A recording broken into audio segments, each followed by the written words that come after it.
So last week, Hasbro officially revealed the Gen Selects GoBot 3-pack. We saw that for the first time, up close and personal, guys.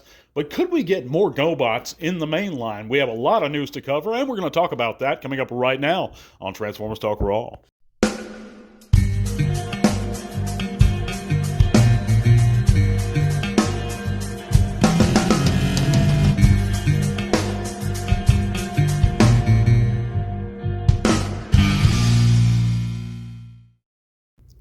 Yes, friends, thank you for joining me for another TTRP. That's a Transformers Talk Raw podcast on YouTube and Spotify. Whichever way you're coming in, guys, we sure appreciate you taking the time out of your weekend and listening for a few minutes to me ramble on a little bit. We're going to go over the news, like I said in the intro, cover some things, but I'm going to talk about a subject I've talked about, guys, a couple times before on the podcast, and that's, will we see more GoBots in the main line come in the future here? Now, we know that Hasbro has to be careful on some of what they do because I think it's some of the likenesses, I'm a little bit confused on it, but some of the likenesses of the GoBots are still owned by Bandai, who Hasbro does not own. Now, they bought the rights to the GoBots way back in the day, but I think some of their, they can use the names, but they have to be careful in the likenesses of the characters. That's my understanding of it. I could be wrong, and please correct me if I am, if you're more well-researched on the subject than I am. I'm somewhat researched, but not too much, if that makes any kind of sense. They can do them, everyone. It's just I think they have to be careful how much. And that leads me to my point here. And I was a little bit disappointed with this Gen Selects GoBot 3-pack that was officially revealed to us last week, I believe, or the week before, one of those two. And because I was really looking forward to this set, and I still kind of am. Don't get me wrong, guys. But let's look at them. Let's look at Pathfinder, for example. And this was one of my favorite original GoBot figures. It was just a really cool toy in comparison to, its contemporary UFO bot of the day, and that would be Cosmos. I just thought it was a superior toy to Cosmos, and I still think that it was to the G1 Cosmos. But they didn't even bother giving us a new head for Pathfinder, because I don't think that the character resembles Cosmos much at all, besides being a UFO. And they could have given her a new head. They chose not to. But what disturbed me more is it's not even Pathfinder's real colors. Pathfinder has a scheme of black, silver, and with red eyes. And this is more like a teal and a yellow. I just don't understand the logic there. And I think maybe there would have been there was a variant of Pathfinder that was in these colors, but the bot in the GoBots show, the Challenge of the GoBots, was not these colors. So I think everything is kind of wrong about this figure. It's inaccurate head, inaccurate color scheme, for the mostly how Pathfinder is portrayed in the media. So that's a bit troubling.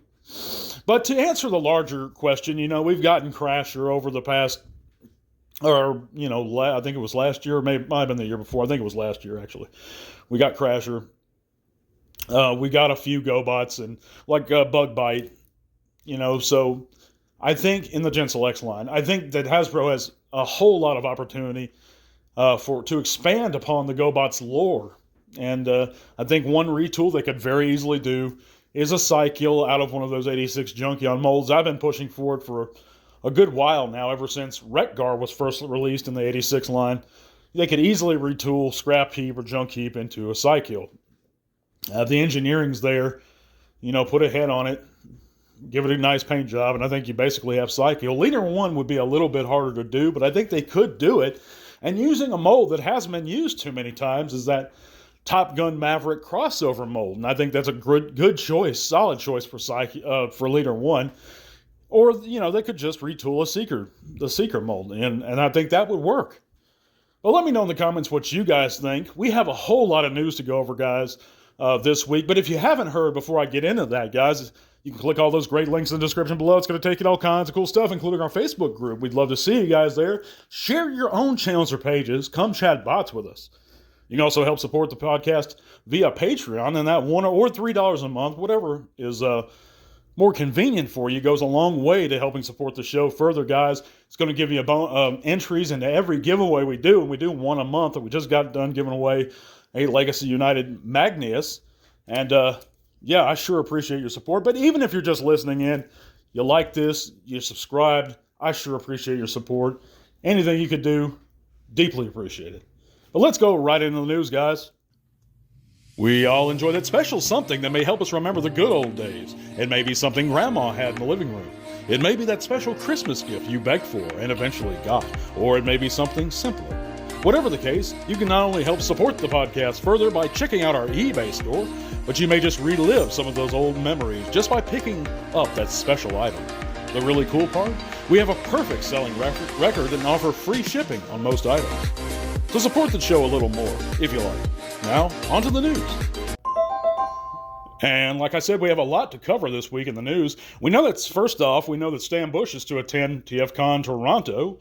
And of course, that's the July 12th through the 14th of this year. So if you're up in Toronto, guys, and you're planning on going to TFCon, make sure you go say hi to Mr. Bush for us, a true legend in the Transformers community. Of course, he did those amazing soundtrack for Transformers the movie in '86, but he also did a lot of other scores and music that we may all be familiar with growing up. Of course, he did the soundtrack for the movie Bloodsport. I believe he did a few things, man, and it's just slipped my mind, but he did a lot of great work. He has a couple songs in Bloodsport that I really liked. But he was also in some other movies. I'm just drawing a blank at the moment, but he's a true legend, and of course we owe a lot of those great memories to him.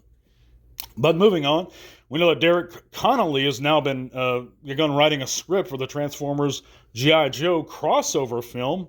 And of course, he's known for his works on Jurassic World, Skull Island. I believe that's the King Kong movie they made recently.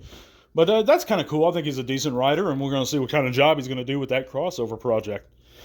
We also have a lot of reveals last week, guys. We had first off, the Legacy United Leader Class Soundwave. Of course, this one comes with Buzzsaw, finally, a Ravage and Rumble in his toy-accurate color scheme, or his animation-accurate color scheme, I'm sorry. Of course, Rumble being that blue.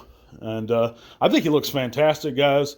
Of course, this is a slight redeco over the old Netflix one, I believe. And that was pretty hard for people to acquire. So if you just aren't too satisfied with that Siege Soundwave, or you'd like to upgrade, or you missed out on even any Soundwave, this is a perfect chance to get him in your collection. Cross that one off your list. And even if you have those guys already and you just have the money to spend, you really like the look of this figure, this is a great way to go. And he comes with those great classic characters. And that's tricky. I think Hasbro's being really smart with this stuff. They know what's going to sell, and they know that we've received Soundwave, and he's even was repacked already a few times, that basic Soundwave. And but they're including characters that we haven't seen before, like Buzzsaw, to get people that already own the figure to go ahead and bite the bullet on this one too. And I think that's real smart on their part. I don't know if I'm going to get him, but we'll see. And I do think he does look good. Of course, we know that the animated Motormaster is going to be released, and it was revealed recently, and he's Voyager class. And he's got that redeco with a new head from the animated Optimus Prime that was recently released for Legacy United. And a lot of people are excited about this one. Originally, the animated Motormaster, I believe, was a BotCon exclusive. So this is a really highly anticipated character for those animated fans. And if you're really into animated and you enjoy that series and that style, this one's going to be for you guys. And all these are, of course, up for pre-order. And they're probably, a lot of them are sold out already, but I'm sure you can still find them up for pre-order online at the usual spots. Of course, we know we also saw the Legacy Leader Class Galvatron from Armada, and he looks good for what he is. I'm sure it makes a lot of Armada fans happy. We also have a redeco of the Legacy Metal Hawk, and I don't understand this one, guys. But Mark Mayer, the designer, was quoted as saying, "I know what y'all are going to say. The golds don't match for the G1 toy, because this one's supposed to be more G1 toy accurate in color." He goes on to elaborate that there's only a couple different types of gold plastics they could have used. But my retort to that, to Mr. Mark Clonus, or whatever they call him, is actually the G1 was chrome. So at least the gold parts were. So don't tell me you can't do that. Mattel just did that with their Motu Origins line with the character called Jitsu. So gold chrome is not like it's super difficult or impossible to do. If Mattel is doing it, at a mass retail level, surely Hasbro can too, but I guess us Transformer fans aren't that important to receive such a thing. So I just think Mark Marr is a little bit full of shit on that one, but of course, that's why I'm not into this. Metal Hockey's a great figure, and if you missed out on him, it's really a good figure to get and acquire. But again, I don't see the differences too much. The colors are slightly, I guess, a little more bold in this release, but this just feels like a filler to me, guys. Metal Hockey, like I said, is a great figure, and he came from a great figure, that Cyclonus mold.